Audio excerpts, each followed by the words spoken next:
को क्रीमिया से जोड़ने वाला केर्च पुल एक विस्फोट में तबाह हो चुका है।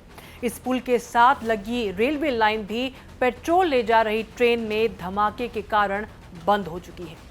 रूसी अधिकारी ने यूक्रेन को क्रीमिया ब्रिज पर हमला करने का जिम्मेदार ठहराया है।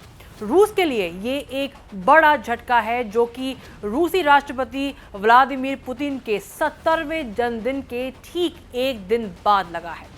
विस्फोट इतना जबरदस्त कि पुल का एक बड़ा हिस्सा समुद्र में समा गया। ऐसे में रूस और क्रीमिया के बीच जमीनी संपर्क लगभग खत्म बताया जा रहा है। इतना ही नहीं, रूस पुल के टूटने से यूक्रेन में युद्ध लड़ रहे रूसी सैनिकों को गोला बारूद और रसद पहुंचाने का एक प्रमुख मार्ग भी बंद हो गया है।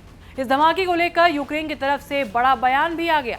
यूक्रेन के राष्ट्रपति वोलोदिमीर ज़ेलेंस्की के सहयोगी पोडोल्याकी ने कहा है कि ये तो बस शुरुआत है। यूक्रेन के नेता ने ट्वीट कर लिखा, क्रीमिया पुल तो शुरुआत है, सब कुछ अवैध नष्ट किया जाना चाहिए। यूक्रेन से चोरी की गई हर चीज को वापस किया जाना चाहिए। रूस के कब्जे वाली हर चीज को निष्कासित किया जाना चाहिए।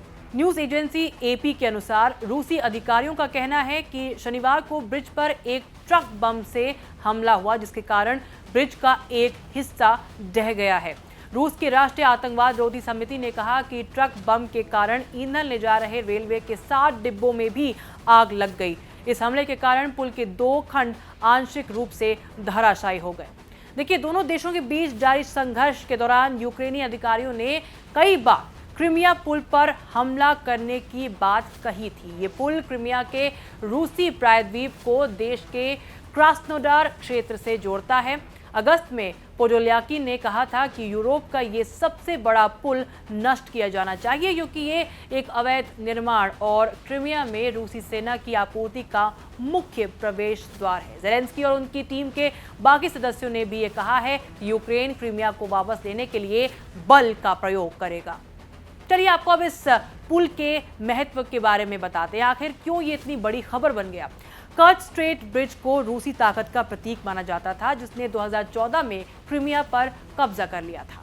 इस पुल की लागत अरबों में थी और क्षेत्र में इसे रूसी शान के प्रमुख स्रोत के रूप में देखा जाता था। काला सागर और आज़ोव सागर को जोड़ने वाले कर्च जलडमरू मध्य में साल 2018 में ये 19 किलोमीटर का पुल खोला गया था। यूरोप में सबसे लंबा पुल है। इसे बनाने में 3.6 अरब डॉलर का खर्च आया था। ये ब्रिज रूस के लिए प्रतीकात्मक महत्व रखता है और ये दक्षिण में उसके सैन्य अभियानों के लिहाज से काफी महत्वपूर्ण है। यदि पुल को बंद कर दिया जाता है तो इसे क्रीमिया तक साजो सामान भेजना और मुश्किल हो जाएगा। रूस के ऊर्जा मंत्रालय ने कहा कि क्रीमिया के पास 15 दिन के लिए पर्याप्त ईंधन है। उन्होंने कहा कि मंत्रालय स्टॉक फिर से भरने के तरीकों पर काम कर रहा है। अब देखिए, रूस के लिए बेहद महत्वपूर्ण होने की वजह से ये यूक्रेन के लिए एक प्रमुख टारगेट था। अमेरिकी रक्षा मंत्रालय पेंटागन भी खुलकर इस पुल को यूक्रेनी बलों के लिए एक इम्पोर्टेंट टारगेट बता चुका है। रूस ने हाल के महीनों में इसे किसी तरह के संभावित हमले से बचाने के लिए एयर डिफेंस और नौकाओं को तैनात किया था।